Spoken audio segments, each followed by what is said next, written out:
ఇది నిజంగా జరిగిన ఒక సంఘటన. దక్షిణాఫ్రికాకి రాష్ట్రపతి అయిన తర్వాత నెల్సన్ మండేలా గారు వారి మిత్రులతో కలిసి ఒక రెస్టారెంట్కి వెళ్లారు.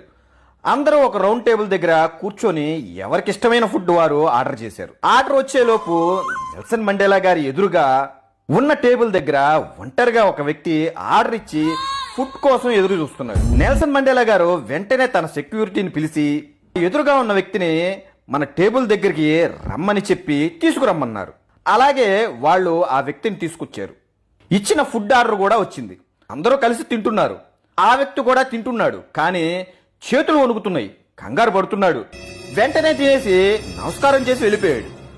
ఆ వ్యక్తి వెళ్ళిపోగానే మండేలా గారి మిత్రులు పాపం జబ్బు చేసినట్టుంది, అందుకే తినేటప్పుడు వణుకుతున్నాడు, కంగారు కూడా పడుతున్నాడు.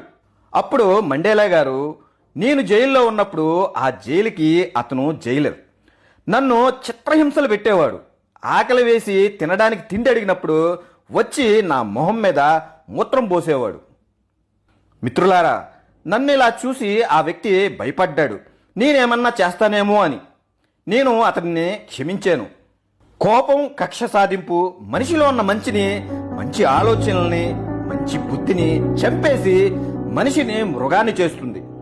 క్షమించే గుణం ఎంత గొప్పదో, ఎంత శక్తిమైనదో మండేలా గారు తన స్నేహితులకే కాదు, ఈ ప్రపంచానికే తెలియజేశారు.